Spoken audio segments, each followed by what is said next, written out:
Ụtụtụ ọma nụ ụmụ ọdịnala Igbo, nkwụ ọma nụ ekene nwoke kene nwaanyị. Asị m ka chitata bụ nkwọ kwọtara anyị ndụ, kwọtara anyị udo na ọganiru, kwọtara anyị ha akụ na ihe enwe enwe, kwọtara anyị ha ihe eri kwọpụ nke eri anyị.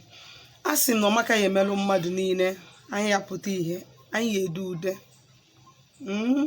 Asị m ka chi anyị na ezumezu mmụọ niile anyị na-achụrụ aja na afịa niile na-azụ tata, afịa nkwọ niile na-azụ tata n'ala Igbo gbara gburugburu, zụtara anyị udo, zụtara anyị ndụ. Asị m anyị gbuo n'ihu ka anyị bute ihe ọma, gbuo n'azụ ka anyị bute ihe ọma, n'aka anyị ihe ọma, n'aka ekpe anyị ihe ọma. Asị m ihe ọma meela anyị, meelu ikwu na ibe anyị, meelu ndị agbata obi anyị, meelu ndị enyi anyị. Anyị si egbe belu ugo belu, mana nke si bi ebekwa na akwụkwọ anya ọfọ ndụ ka anyị na-agụ. Asị m ọ bịara egbu anyị gbukwa n'onwe ya. Onye cheela anyị ihe ọma ya na mma mebe, onye cheela anyị njọ ya na njọ mebe. Onye si na ọ ya emecha ya afụ n'anya, o mee ya fụọ n'anya na ya chọrọ ịfụ. Onye mee mma mma soro ya, njọ njọ soro ya. Asị m onye gwọọla anyị ọgwụ ya saa n'ọnụ, ọ sacha ya nwụrụ. Asị m na akakaka ya ama anyị, ma jijiji ya ama anyị. Onye si na akwa ya ya acha, anyị si na mpama ya aba na nke ya. Udo udo udo na nkwọ na-eke n'ori n'afọ n'afịa na n'ụbọchị na-anọ ise. Aka m bụkwa onye nke gị, nwada agbara ọma ụzọ mmiri. Chitakwa na abụ m onye mgbasa ozi ọma ọdịnala Igbo, bụrụkwa dibịa Igbo. Anyị na-awa afa na-agba afa miri emi, na-alụkwa n'ọrụ mmụọ dị iche iche, na-enyere ụmụ Igbo aka ịmara eziokwu ihe gbasara ọdịnala, maka na ọdịnala bụ ụzọ ndụ, ọdịnala bụ ụzọ eziokwu. Tupu njebe n'isiokwu nji maka ya wee bịa tata, biko ọ bụrụ na ị ga-achọ isonyere anyị tomorrow on live video na YouTube, biko sonyere anyị by 10 a.m. on the dot Nigerian time. Echi niile anyị ga na-akụzi on live video ịgọ ọfọ ji ụtụtụ na ka esi akpọku mmụọ na chi na ezumezu ya na mmadụ so n'ihe ndị ụfọdụ ndị Igbo ji eme gịnị aga ọfọ ụtụtụ. M ga-eme ya na live video. Ya bụ gwa enyi gị, gwa nwanne gị, gwa onye ifuru n'anya. Ọ bụ na o nwere question ị nwere eju mechi am, biko bring it up. Ọ bụgodoro na mama nwee time treat ya that tomorrow, definitely I will treat it. Echi ya bụ nnekwu ụbọchị, maka gịnị anyị ga-anọ live wee na-eme gịnị, na-agụ ọfọ ọjị. Ọ ya bụ ọ bụ na o nwere ife na-agbagwoju gị anya, ka ị nwekwa chance one on one wee jụọ m ajụjụ. Ọ bụ gịnị live video. Ndewo. Isiokwu nji maka ya wee bịa tata na-etufu nnukwu oge bụ maka ihe nwere ike ibutara mmadụ, ụchụ na ịkpụ asị. Ụchụ na ịkpụ asị, ihe nwere ike ime gị na ibutara ya mmadụ. Ị na-anyị fụ na ụchụ ada aga without ịkpụ asị.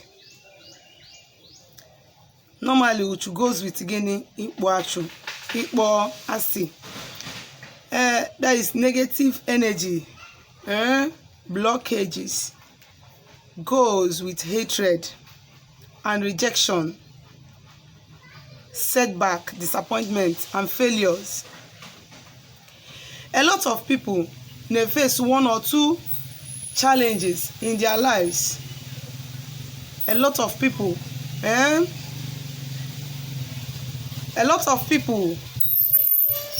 bụ as in ha ada aghọta ihe na-eme ha eme. Ọ bụrụ ụchụ, enwere ụzọ ụchụ dị iche iche. Enwere ụchụ mmụọ, enwere ụchụ mmadụ.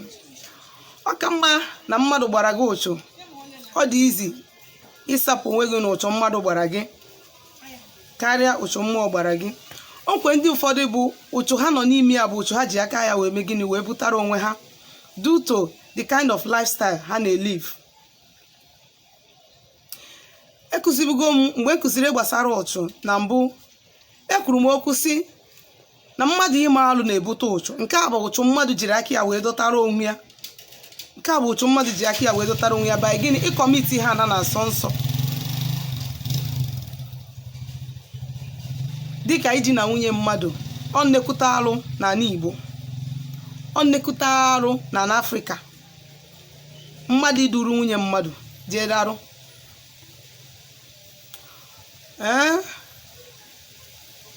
Ọ dịrọ mma. Anaba anyị na-asọ ya asọ, especially ana Igbo na-asọ gịnị? Mmadụ iduru nwunye mmadụ jere alụ. Ọsọgodo ya bụ na ya bụ nwaanyị na-enye gị ego, ma na gị na nwaanyị ahụ anyị buo na ofu ihe mee ojeje nụ onye ọzọ anụghị ya bụ na onye ọzọ anụghị ya. It's better you pick yourself up and move on. Maka na ụchụ ya bụ ihe ya adọtara gị ada adị friendly at all. Ihe ọzọ mmadụ nwere ike ime wee butere onwe ya ụchụ bụ mmadụ ịlalụ nwanne ya nwoke ma nwanne ya nwaanyị. Somebody gị na ya na-abụ tradition bụ unu forbidiri gị na onye ahụ ịnụ onwe unu due to not the related by blood. I wee jeme gịnị wee lalụ with such person.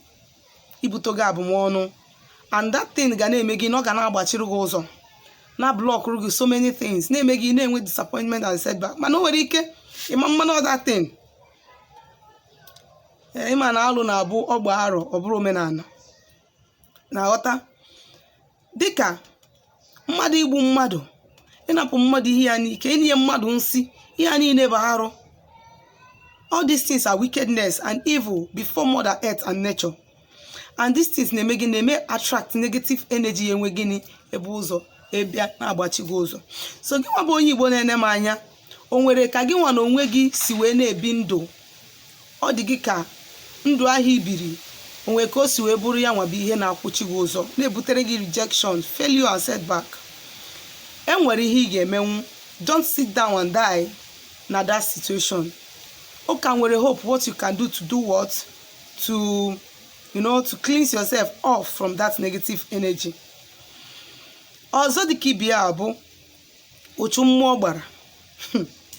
Ụchụ mmụọ gbara mere gịnị? Ọ na-afịa arụ ịsa. Mmụọ nwere ike ịgba mmadụ ụchụ ị na-ewedata. Ọ bụ na ndị famili ndị ahụ nwere mmụọ ha na-efe, onye ahụ nwere ike wee mee gịnị? Wee jee wee tisaa ya, ma ọ gị na-agbakọta mmụọ ahụ azụ, ada enyezi ya ihe, a na-etiri ya Holy Ghost fire wee jee kurisie ya.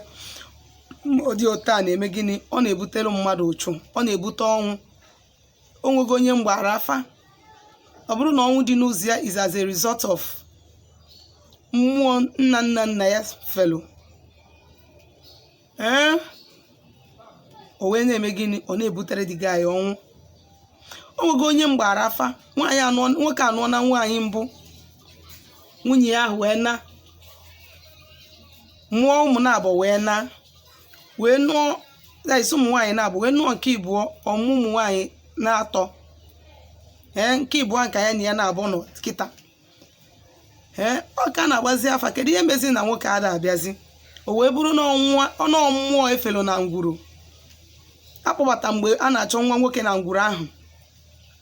Yotago.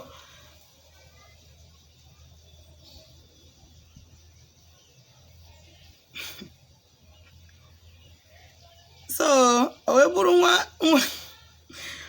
bụrụ mmụọ akpọta na ngwuru ahụ efelu mgbe a na-achọ nwa nwoke. So dị mmụọ wee na-enye ha nwa nwoke. Mana gịnị wee mezie? Anọkatazi ejebe ụka, anaghịzi eme gịnị? Echukwazi mmụọ ahụ. O wee na-eme gịnị? O wee na-emezi ụmụ niile a na-adị ime ya a na-amụ nwaanyị. Ọrịkụdị ya nwoke a na-eche na mmadụ na-eme ya, mana ọ nna mụtalụ nna ya wetara ihe a. So mgbe bịa bụ emebie mmụọ dị na ngwuru, ọ na-ebute negative energy, ọ na-ebute ụchụ, ọ na-akwachiri mmadụ ụzọ. Adịghị amazi mgbe o megidego wee rutezie stage na ọ rịtọnigo ngwuru ahụ to the situation ha nọ na ya before ha eme gịnị? Ha bịakwute ihe mara ihe mana o butegoro ha a lot of setback and disappointment. O nwere mmadụ nwere ike neglect ya mmụọ so ya, especially ndị nwere ọkpụkpọ oku. ma gị nwa na-enwere ọkpụkpọ oku neglect mmụọ nsọ gị, ya bụrụ chi gị, ya bụrụ ndị ichie gị, ya bụrụ arụsị be nna gị ma ndị mmiri gị, neglect ha na-eme gị na-ebutere gị ụchụ. Your life adị upside down. O nwere ike ọ bụrụ na ị na-agwọsị ọgwụ ike na-agwọsị ọgwụ ka mmadụ hafụ igbu gị, mana mmụọ na-apịawa gị azụ idesi ego ha agbarịsi ego gị. A na-ebutere gị all manner of negative energy.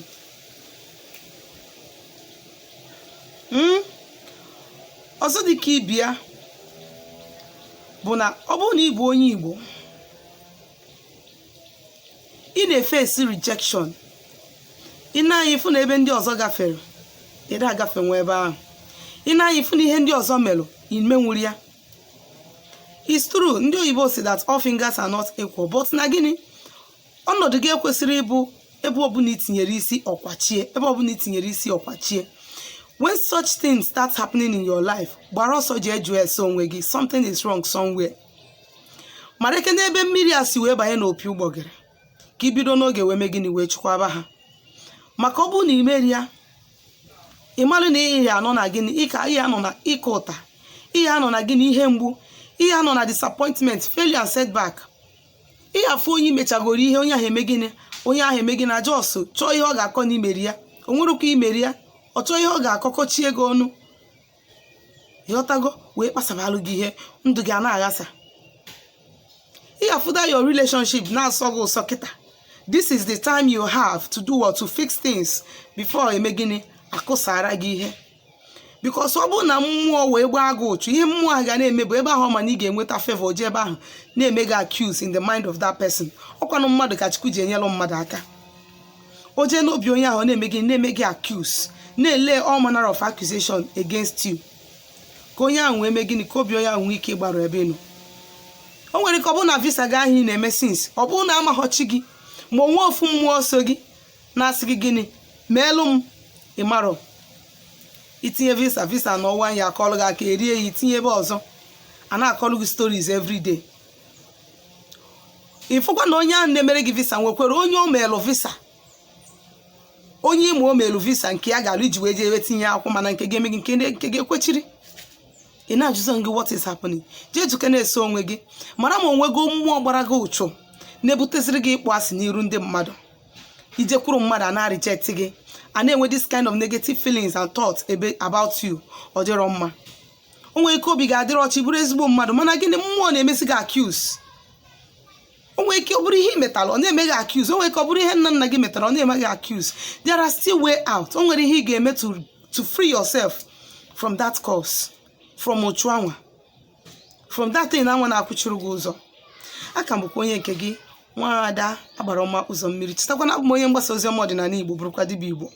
Anyị na-agba afa na-agba afịa mmiri eme, na-alụ ọrụ mmụọ dị iche iche, na-enyere ụmụ Igbo aka ịmara eziokwu n'ihe gbasara ọdịnala, maka na ọdịnala bụ ụzọ ndụ n'ụzọ eziokwu. Ya bụ, ọ bụrụ na o nwere ihe nkụzi taata ị na-aghọtara, ma ihe na-agbagwoju gị anya n'ihe ndị nna akụzi na mbụ, ma ihe ọbụla gbasara ọdịnala Igbo, ma na ịchọ ka agbalụ gị afa ma ọlụ ọrụ gị ọrụ mmụọ, biko echezekwana dere m meseji na ma WhatsApp nọmba. Nkejikwa ohere a na-asị na ọ bụ na taata bụ izizi gị sonyere anyị na nkụzi anyị, ndewo. Echefukwana binyere anyị aka ma share kwa our video so that ka your friends nwee ike ime gị na-follow up na-amata eziokwu gbasara ọdịnala, maka ọdịnala bụ ụzọ ndụ. Dere m meseji na my WhatsApp nọmba na 070 373 11663. Ngwa ka emesịanụ.